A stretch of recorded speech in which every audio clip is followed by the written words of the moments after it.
sama Rescue. JCCF sendiri itu kita melanjutkan ini bekerja sama dengan banyak pihak, melanjutkan aksi bersama bantu sesama bagi perseorangan maupun komunitas yang terdampak. Ini sesuatu yang tidak mudah untuk dijawab ya, tapi yang kita lakukan kan merupakan sebuah upaya untuk semangat solidaritas, kemudian empati terhadap kesulitan yang dihadapi oleh sesama teman pelaku ekonomi kreatif.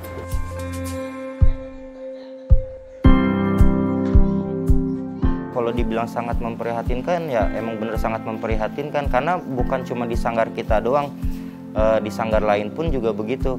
Karena apa ya? Karena dengan adanya PPKM ini ya kayak acara pernikahan kan nggak boleh. Sedangkan kalau kayak kegiatan kita kan di situ benar-benar penting gitu.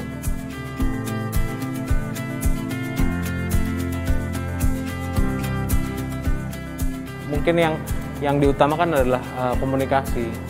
Jadi sistem komunikasi dan informasi ini kan cepat sekali dan banyak sekali.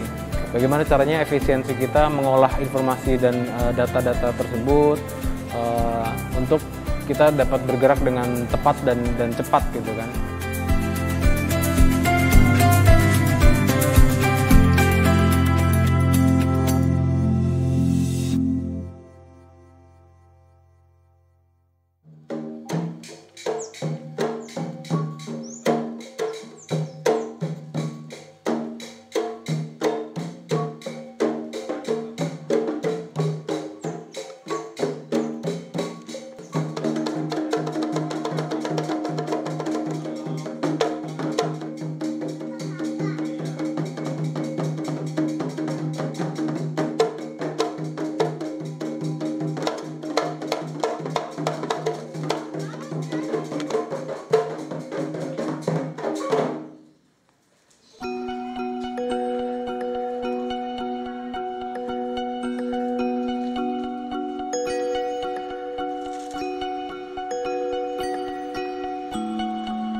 Dulu saat masa pandemi di sanggar ini ya khususnya anak muda di sini tuh ya kayak latihan silat pertama, kedua kayak acara palang pintu, ketiga ada arak-arakan ondel juga. Selain di sini, selain kita acara palang pintu dan ondel-ondel ya, kita juga memberikan edukasi tentang silat dan pengajian khususnya untuk anak-anak kecil, anak-anak muda. Khususnya untuk warga Pondok Cabe Ilir gitu Kak.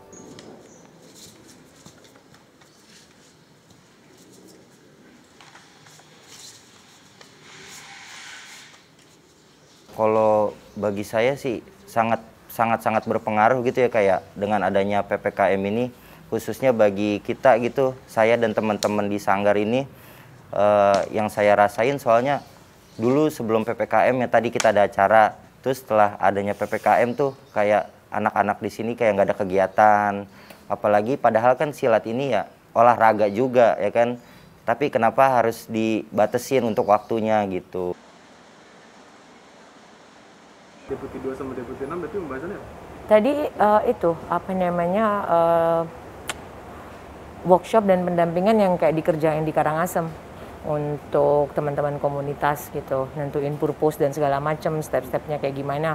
Nah, ngelihat itu berhasil di Karangasem, di 2 nawarin di 6. Jadi korda-korda yang tertarik untuk melakukan hal yang sama diminta untuk menyambut, dan siapa nih yang mau, Blitar sama Jakarta mau lah ya. Jadi gitu. mengaplikasikan si program-program yang di Karangasem Yes. di Jadi diduplikasi karena ternyata di Karangasem sebentar aja efeknya kerasa gitu di perubahan mindsetnya teman-teman komunitas di sana. KCCN itu dibentuk tahun 2015. Sebetulnya mengingat kesamaan dari mungkin berawalnya dari beberapa kabupaten dan kota kreatif yang membuat forum yang akhirnya diperlukan, yang dulu kita merasa diperlukannya jejaring yang level nasionalnya, jadi mengumpulkan semua komunitas level kota dan kabupaten kreatif yang sampai sekarang kita ada sekitar 200 lebih untuk kota dan kabupaten kreatif di Indonesia. Secara besar memang hampir kota kabupaten kreatif yang tersebar dari Sumatera sampai Papua ada, dengan pembagian korda-kordanya. Namun pelaku-pelakunya juga tentu orang-orang yang menjadi local championnya lah di sana, yang memang menjadi penggerak-penggerak di komunitas, berbasis bisnis juga mereka, pelaku-pelaku yang pasti pelaku industri kreatif sih yang paling utamanya ya. Tapi tentu kami menggunakan hexahelix-nya. Jadi komunitas ini juga harus sebaiknya berjejaring dengan atau berkolaborasi dengan pemerintahnya. Memang dengan adanya kondisi pandemi saat ini, program-program utama kami memang jadi sedikit terhambat gitu ya. Tapi menggunakan program-program yang khusus ini, yang ABBS ini, kami mencoba menghadapi pandemi dengan gayanya komunitas lah gitu.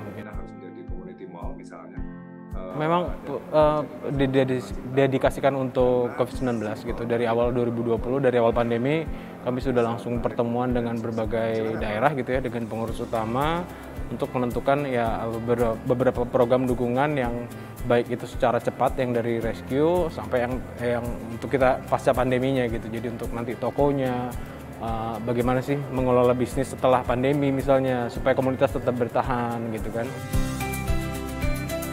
Sasarannya sih secara general kita memang untuk komunitas dulu. Jadi maksudnya untuk teman-teman terdekat dulu lah, karena memang dampaknya kan langsung ke teman-teman terdekat. Tapi pada akhirnya memang untuk umum, siapapun dapat bergabung, siapapun yang merasa terkena impact dapat mendapatkan sesuatu dari sini, khususnya pelaku-pelaku industri kreatif yang memang terdampak gitu ya. Memang karena spesifikasinya kanalnya ada di situ lah.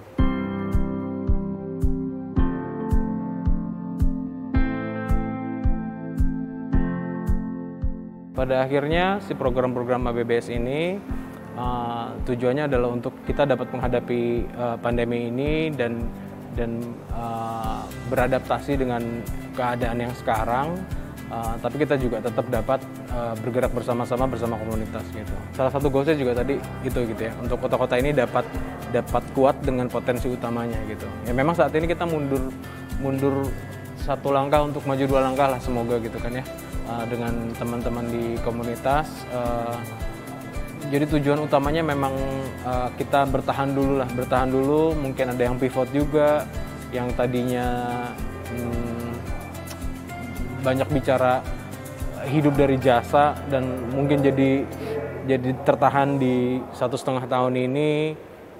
Gimana sih bisa saling mendukungnya gitu, gimana kita approach dengan stakeholder lain juga, itu kita coba kemas dengan si program inilah gitu. Izinkan kami dari JCCF menyampaikan tindak lanjut dari pertemuan dengan ICCN Jawa Timur kemarin, di mana kita mendapatkan komitmen dan dukungan yang luar biasa dari KKET untuk memberikan dukungan tanggap darurat gitu bagi kegiatan-kegiatan atau upaya-upaya untuk mengatasi dampak pandemi. Jadi di ICCN sendiri sudah ada rescue ICCN yang diinisiasi sejak Mei 2020 dan sekarang berkat dukungan dari KKET kita akan teruskan setelah hari Sabtu, Senin kita meeting, ada beberapa hal yang sudah diinisiasi. Di JCCF sendiri itu kita melanjutkan ini bekerja sama dengan banyak pihak, melanjutkan aksi bersama bantu sesama bagi perseorangan maupun komunitas yang terdampak COVID. JCCF bersama Rescue ICCN, bersama Forum Relawan Berakhlak, dan beberapa pihak itu akan membuka posko di M Block. Jadi begini, ICCN itu sendiri itu kan adalah organisasi jejaring. Jadi memang sifatnya tidak struktural. Oh, ICCN pusat, ICCN daerah sama sekali tidak demikian model organisasinya ya. Jadi kalau ditanya bagaimana ICCN di Jakarta, maka saya bisa sampaikan di Jakarta itu kita komunitas ekonomi kreatif, pegiat ekonomi kreatif sudah bergabung sebagiannya gitu, itu di Jakarta Creative City Forum. Nah, Jakarta Creative City Forum ini sendiri kemudian berjejaring dengan teman-teman dari pelaku kegiatan ekonomi kreatif di seluruh Indonesia lewat jaringan ICCN.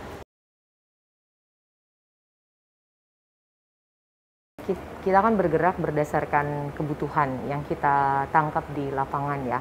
Terus itu yang pertama. Kedua, kita juga punya dashboard di mana itu kita gunakan sebagai alat untuk mapping dan capture dari kebutuhan-kebutuhan yang dibutuhkan. Jadi ICCN itu punya dashboard yang bisa diisi, dan dari sana datanya dikumpul, terus kita tahu, oh di sini perlunya apa, di sini perlunya apa, kayak gitu. Jadi memang kita bergerak berdasarkan kebutuhan. Kalau ditanya apakah ini cukup atau tidak, tentu segala sesuatunya akan bergerak terus ya, sesuai dengan kebutuhan, sesuai dengan relevansi yang memang harus kita tanggapi.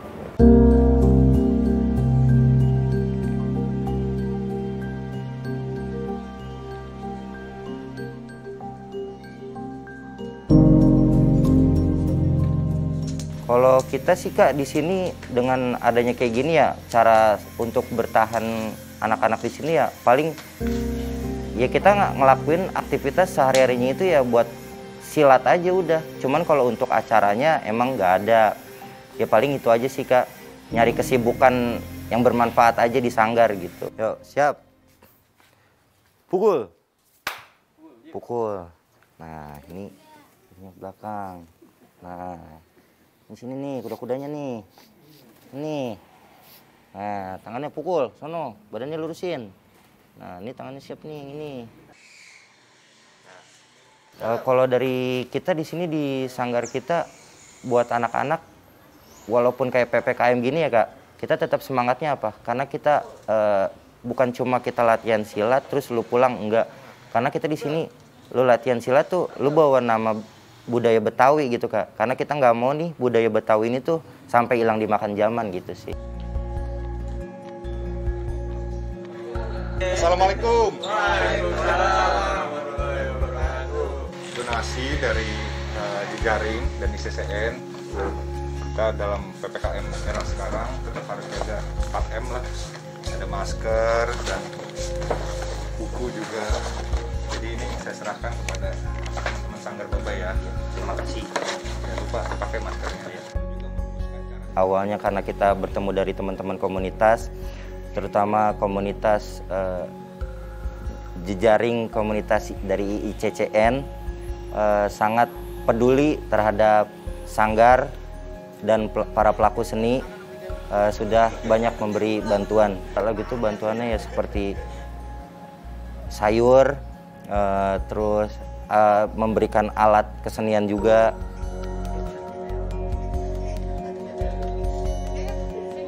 Jadi kenapa teman-teman komunitas ondel-ondel yang dipilih gitu? Karena memang mereka yang paling nggak terlihat, mereka terdampak dan mereka tidak terlihat, gitu kan.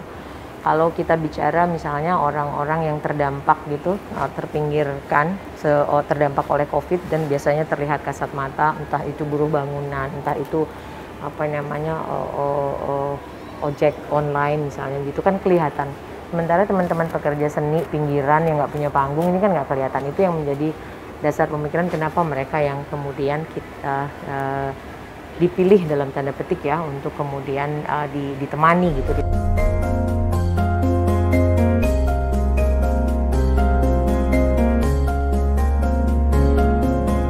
Terus saat itu tuh memang kita mencoba membuat sebuah kegiatan yang dampaknya tuh multiplier. Waktu itu kita bantu ada teman petani di Cianjur yang hasil panennya tidak terserap dengan baik gitu karena tadi pembatasan mobilitas fisik, aktivitas di pasar pada umumnya juga kemudian jadi menurun, permintaan menurun segala macam sehingga panen mereka berlebih, nggak tahu mau dikemanain.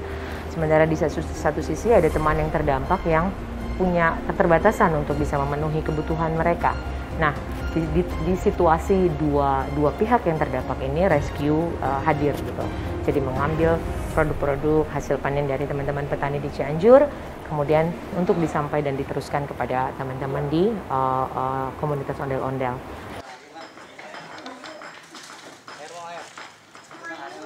Pada saat itu sih respon kita di sini anak-anak sanggar ya senang sekali gitu ya kayak terhadap adanya komunitas itu. Dan juga emang dari jauh-jauh hari juga dari perwakilan komunitas juga emang udah kesini gitu melihat keadaan kita di sini kayak gimana gitu.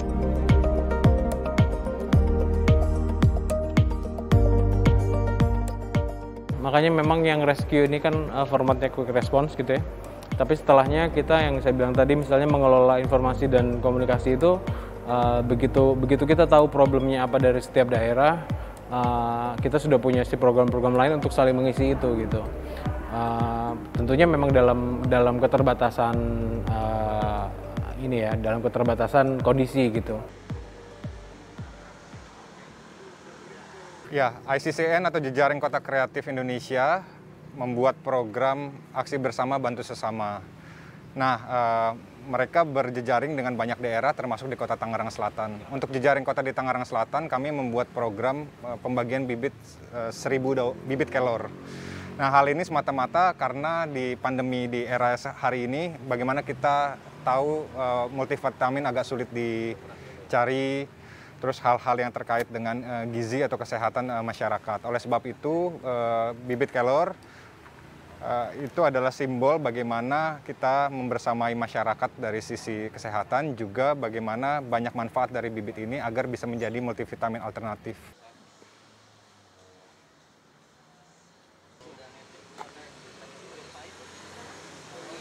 Selanjutnya yang perlu dipertimbangkan ini kali Bang, nanti mekanisme distribusi ke warga, gimana menurut Abang? Ya, kalau target kita kan target kita kan sebarannya. Sebarannya. Kalau target sebarannya itu kita harus mikirin bagaimana supaya jangan satu orang dapat 5, satu orang dapat 10, nanti malah sebaran sedikit. Iya. Jadi bagusnya sih kita bikin mekanisme satu KTP satu bibit. Satu KTP satu bibit, Iya. Itu bagus tuh, biar terdata semua ya.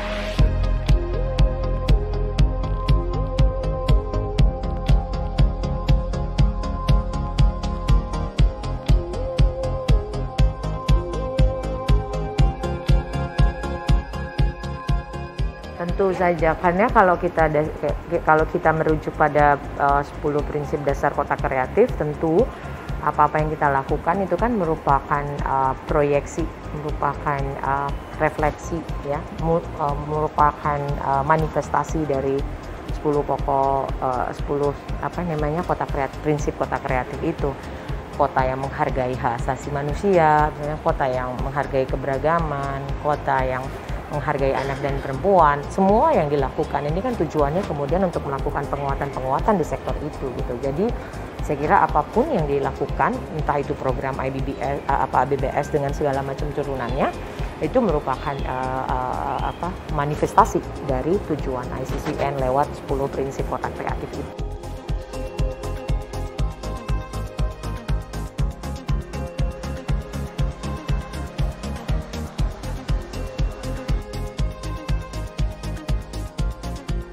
Ya, sebenarnya nggak ada satu jawaban yang akan menyelesaikan semua hal ya, karena kan persoalannya beragam. Tapi yang pertama ada persoalan mendasar soal jaring pengaman buat masyarakat kan, gitu. Jadi ketika situasi buruk terjadi, itu bahkan untuk kebutuhan dasar itu nggak ada jaring pengamannya.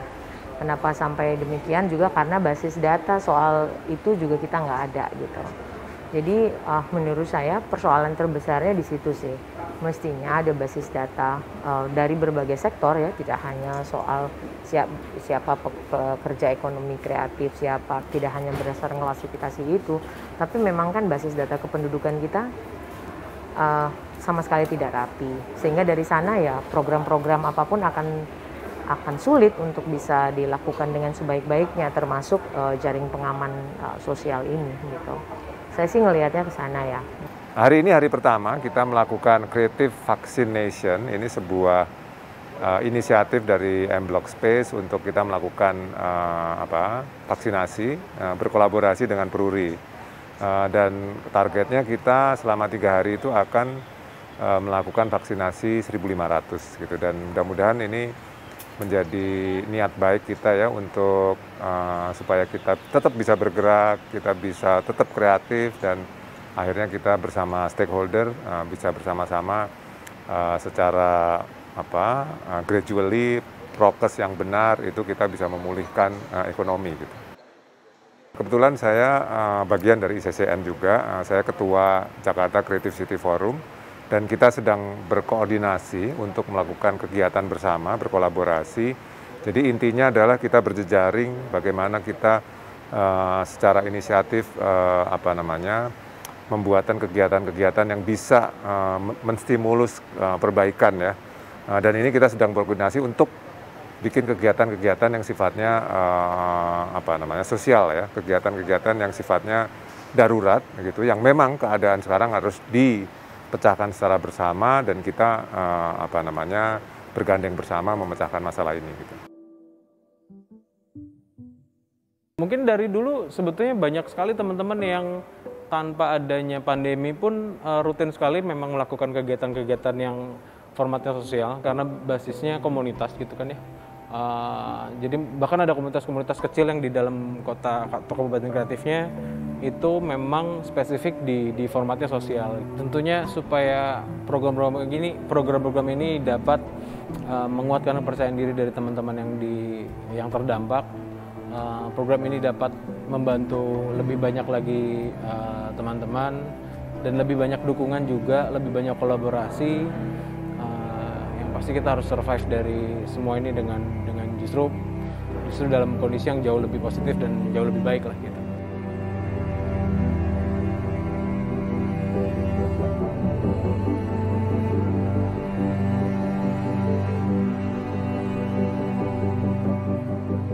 Sebenarnya kita tuh punya modal sosial yang besar ya untuk bisa bersama-sama mengatasi situasi pandemi ini, dan saya kira itu yang harus didorong gitu. Jadi memetakan modal-modal sosial yang kita miliki dan mempertemukannya dalam sebuah momen, dalam ruang untuk bisa membuat pergerakan yang berdampak lebih besar.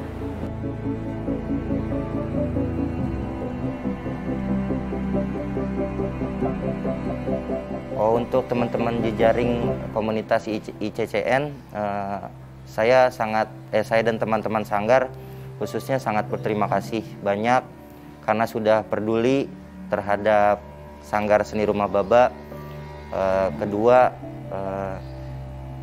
jangan kita putus silaturahmi ke depannya, terus memberikan dukungan, support semuanya untuk anak-anak Sanggar.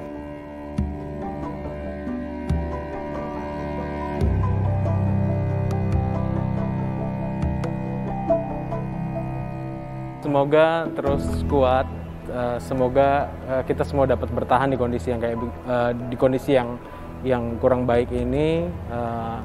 ICCN akan terus hadir untuk dapat memberikan kolaborasi, dapat menjadi safe space untuk banyak orang. Kalian semua tidak sendiri, semoga kita bisa terus membantu dan berkolaborasi.